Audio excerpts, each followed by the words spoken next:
বাংলাদেশের ব্যাংকিং খাতে নজিরবিহীন একটা ঘটনা ঘটে গেল, যেটা অনেকটা সিনেমার গল্পের মতো। এই ঘটনা আমাদেরকে সোহরাব রুস্তম সিনেমার কথা মনে করিয়ে দেয়।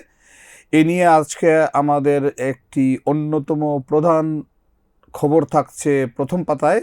এই বিষয়ে আমাদের অর্থনৈতিক রিপোর্টার তাকি জুবায়ের কথা বলছেন। বিস্তারিত কি আছে আসলে স্ট্যান্ডার্ড ব্যাংকের ওই রিপোর্টে? আজকে যে ঘটনা, যেটা আমাদের মূল ফোকাস, সেটা হলো আজকে একটা বোর্ড মিটিং হওয়ার কথা ছিল স্ট্যান্ডার্ড ব্যাংকে। আপনি জানেন 1999 সালে প্রতিষ্ঠিত এই ব্যাংকটা একটা বেসরকারি খাতের ব্যাংক এবং এখন বর্তমানে ইসলামী ধারায় পরিচালিত হচ্ছে।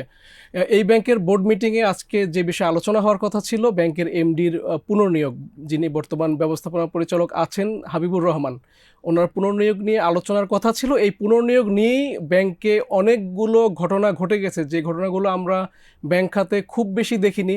এর আগে আমরা দেখেছি যে ব্যাংক খাতে বোর্ড দখল হয়েছে গান পয়েন্টে, বা হলো ব্যাংকের বোর্ড দখল হয়েছে বিভিন্ন সংস্থার তত্ত্বাবধানে বা সংস্থার মাধ্যমে, যেমন এস আলম ইসলামী ব্যাংক, আমি ওটাই বলতে চাচ্ছিলাম, ডিজিদেরকে নিয়ে গান পয়েন্টে হয়েছে নিয়ে নিয়েছিল। হয়েছে কিন্তু এইখানে কোনো বাইরের কোনো শক্তির প্রয়োজন হচ্ছে না। এখানে বাবা এবং ছেলে দুজনেই ব্যাংকের পরিচালক। একজন ব্যাংকের চেয়ারম্যান আজিজুর রহমান, ওনার ছেলে আব্দুল আলিম, উনি পরিচালক। বাবা ছেলের কনফ্লিক্ট মূল কেন্দ্রবিন্দুতে চলে আসছে ব্যাংকের এমডি।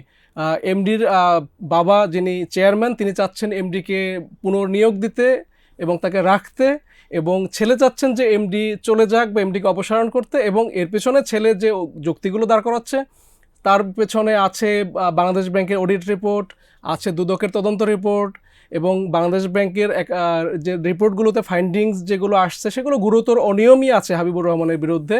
এবং দুদকে যে তদন্ত হয়েছে, সে তদন্তেও তার বিরুদ্ধে যে এই এলিগেশনগুলো আসছে। রিপোর্টগুলো আমাদের পত্রিকায় গতকালকে ছিল, কিন্তু আজকে যে ডেভেলপমেন্টটা হয়েছে, যে গতকালকে আমরা শুনেছি যে একজন পরিচালকের বাসায় যে গুলি করা হয়েছে এবং আরেকজন পরিচালককে অন্য একটি মামলায় আসামি করে জেলে নেওয়া হয়েছে, এবং আরেকজন পরিচালককে বিধি বহির্ভূতভাবে ইন্ডিপেন্ডেন্ট পরিচালককে বাদ দেওয়া হয়েছে। বিষয়টা আসলে সর্বশেষ কি দাঁড়ালো? একদম পারফেক্ট বলেছেন যে তিনটা ঘটনা, ওই ঘটনাগুলোই এই গতকাল থেকে ঘটে যাচ্ছে।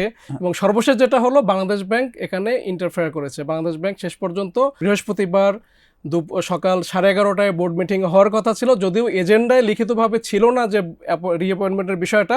তবে আমাদের একাধিক একাধিক ডিরেক্টর আমাদেরকে কনফার্ম করেছেন যে আজকে এটা আলোচনা হওয়ার কথা ছিল।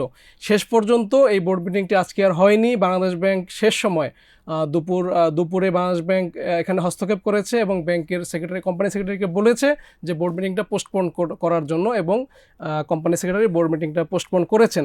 আকাশে বাতাসে বেরাচ্ছিল যে এমডি রিঅ্যাপয়েন্টমেন্টের জন্য অনেক জায়গায় অনেক টাকা পয়সা খরচ করা হয়েছে। এই ধরনের কোনো কিছু কি আছে? এইরকম কোনো ক্লু আছে?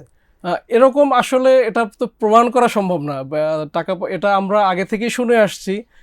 এবং এখানে আরও মজার বিষয় হলো, ওনার এমডি হাবিবুর রহমানের বিষয়ে অবস্থান শুধু ব্যাংকের বোর্ডেই দুইটা গ্রুপ না, অলরেডি বাংলাদেশ ব্যাংকের ভেতরেও দুইটা গ্রুপ দাঁড়িয়ে গেছে, যে কারণে ওনার বিরুদ্ধে যে গুরুতর অনিয়মগুলো, যে অনিয়মগুলো বাংলাদেশ ব্যাংকের সার্কুলার অনুযায়ী যে কোনো ব্যাংকের এমডির এই অনিয়মগুলো থাকলে সেই এমডি আসলে তার পদে কন্টিনিউ করতে পারেন না।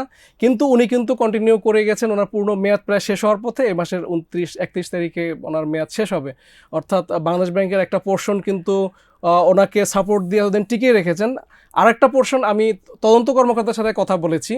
এখানে সবচেয়ে মজার বিষয় হলো, যারা ইনভেস্টিগেশন করেছেন, ডিবিআই যে কর্মকর্তারা, এফআইসিএসডি করেছে, ডিবিআই করেছে, সেই কর্মকর্তারা আমাকে তাদের নাম প্রকাশ না করার শর্তে আমাকে একাধিক কর্মকর্তা বলেছেন যে এইখানে দুই গ্রুপ, কিন্তু দুই গ্রুপই কেউ রাইট, বাংলাদেশ ব্যাংকের ওই ইন্ডিপেন্ডেন্ট যারা অনুসন্ধানকারী, তাদের মতে দুই গ্রুপই রাইট, কোনোটা গ্রুপই রাইট ট্র্যাকে নেই।